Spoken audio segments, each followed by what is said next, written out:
तकब्बुर अल्लाह ताला को कितना नापसंद है। मैं आपको 2 हदीस सुनाता हूँ। अल्लाह के हबीब सल्लल्लाहु अलैहि वसल्लम फरमाते हैं कि क़यामत के दिन मुतकब्बिरीन को इंसानी शक्लों की यानी चूंटियों की मानिब उठाया जाएगा। हर जानिब से ज़िल्लत तारी होगी और 3 अतूल हबाब यानी जिन्हों की पीप पिलाई जाएगी।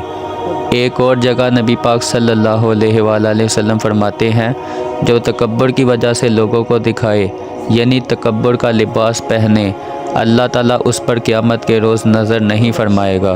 गौर कीजिए, कोई छोटी बीमारी नहीं। बचपन से हदीस सुनते आ रहे हैं, जिसके दिल में राई के दाने के बराबर भी तकब्बुर होगा वो जन्नत में नहीं जाएगा। अभी सुनिए, राई का दाना क्यों फरमाया मेरे आका सल्लल्लाहु अलैहि वसल्लम ने। मिसाल देने के लिए, नुक्ता इतना सा होता है, अगर गिर जाए तो नज़र नहीं आता। इतना सा भी तकब्बुर होगा तो जन्नत ना मिलेगी। इधर तो पूरे पूरे दिल भर गए हैं तकब्बुर से। लोगों के तकब्बुर कैसे अल्लाह से उम्मीद रखेंगे आप? ज़रा सोचिए। अब मैं आपको तकब्बुर की तारीफ़ बताता हूँ। अक्सर लोग कहते हैं तकब्बुर क्या है, मैं तो तकब्बुर नहीं करता। मैं दरअसल आज आपको मिसाल देने लगा हूँ। लोग कहते हैं मैं तो हम्बल हूँ। मसलन ये है कि हमें तो पता भी नहीं चलता कि अब हम क्या कर रहे हैं। तकब्बुर हम कहाँ कहाँ करते हैं कि नहीं। तकब्बुर की तारीफ़ तो ये है, बंदा दूसरों से ज़्यादा खुद को ज़्यादा बेहतर समझे। तकब्बुर दरअसल ये है, अपना आप लोगों को दिखाएं कि जो मैं हूँ वो कोई नहीं और वो मुझसे कम है और मैं इससे ज़्यादा बेहतर हूँ। यही तो किया था शैतान ने, जिससे अल्लाह ताला ने शैतान को तकब्बुर की वजह से खुद से दूर कर दिया था। शैतान ने यही तो कहा था अना खैरुम मिन, कि मैं इससे बेहतर हूँ। यही कहा था शैतान ने। अब गौर ये करना है कि हम लोग खुद को दूसरों से ज़्यादा बेहतर कहाँ कहाँ से समझते हैं।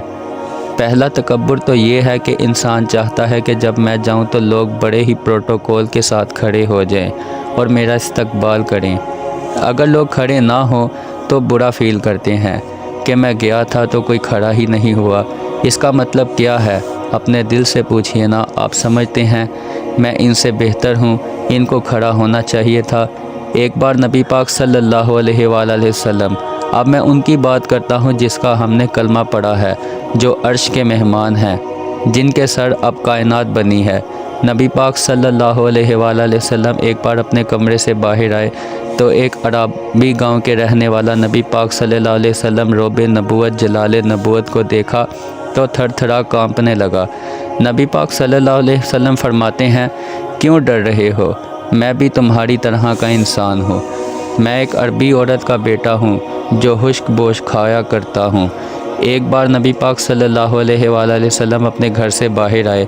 सहाबा कराम बड़े अदब से खड़े हो गए और खड़ा भी होना चाहिए था। नबी पाक सल्लल्लाहु अलैहि वसल्लम का अदब नहीं करेंगे तो किसका करेंगे? मगर आका फरमाते हैं, मेरे लिए ये ना किया करो। मैं नहीं चाहता कि मैं तुम्हारे साथ किसी भी इम्तियाज़ी शान में रहूं। एक बार मेरे आका सल्लल्लाहु अलैहि वसल्लम के जूते मुबारक तस्मे खुल गए। इससे बड़ी सआदत और क्या हो सकती है कि नालायन मुस्तफ़ा सल्लल्लाहु अलैहि वसल्लम को हाथ लगाकर तस्मे बांधने का मौका मिला हो। एक सहाबी कहते हैं कि मैं आपके जूते मुबारक के तस्मे बांध देता हूँ। कहा कि यकीनन तुम बांध सकते हो, मगर मैं नहीं चाहता कि मैं किसी इम्तियाज़ी शान में आपके साथ रहूं।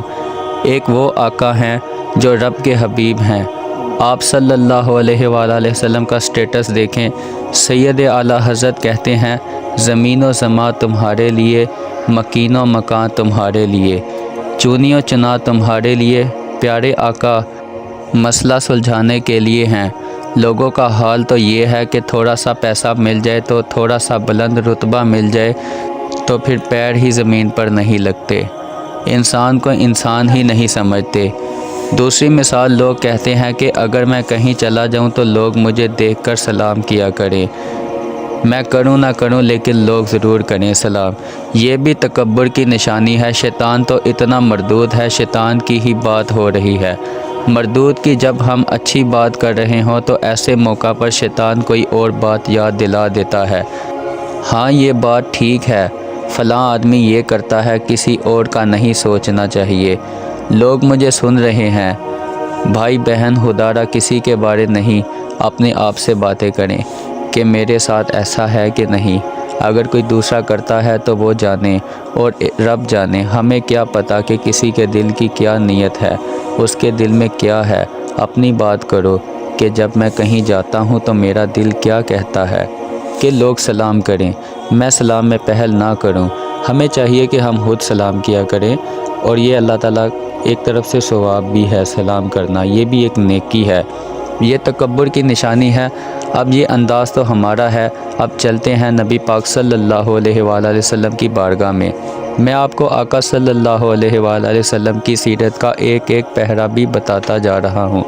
صحابہ کرام کہتے ہیں کہ ہم جب بھی نبی پاک صلی اللہ علیہ وآلہ وسلم کی بارگاہ میں جاتے ہیں کہ ہمارے پیارے آقا صلی اللہ علیہ وآلہ وسلم خود سلام فرماتے ہیں۔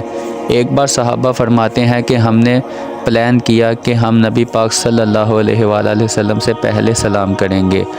آقا تو ہمیں موقع ہی نہیں دیتے سلام کرنے کا، پہلے کہ ہم سلام کریں، لیکن نبی پاک صلی اللہ علیہ وسلم نے پھر پہلے سلام کر دی۔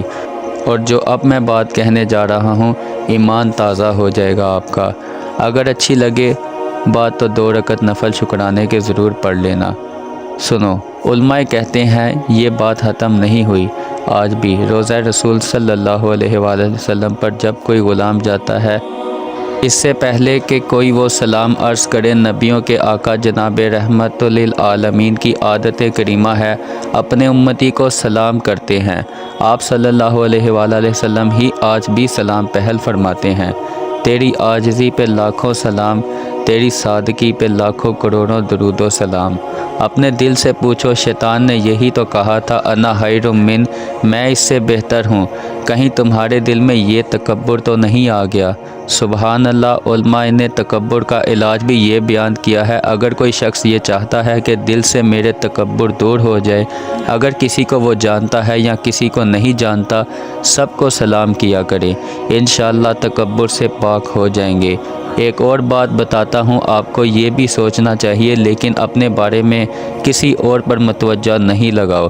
اپنے آپ کا امتحان لو کہ کوئی میرے ساتھ چھوٹا آدمی نہ بیٹھے، میلے کچیلے کپڑوں والا تمہارا ملازم اگر کوئی غریب رشتہ دار ساتھی پاس آ کر بیٹھ جائے تو دل میں کیا ہوتا ہے؟ یہ قدر بیٹھ گئی ہے، بلکہ اتنی جرأت ہوتی ہے کہ جناب اٹھیے، آپ کہاں، آپ میرے ساتھ نہ بیٹھیے، آپ ادھر بیٹھو، تمہاری یہ جگہ نہیں ہے۔ استغفر اللہ کریے اور اللہ سے ڈرو۔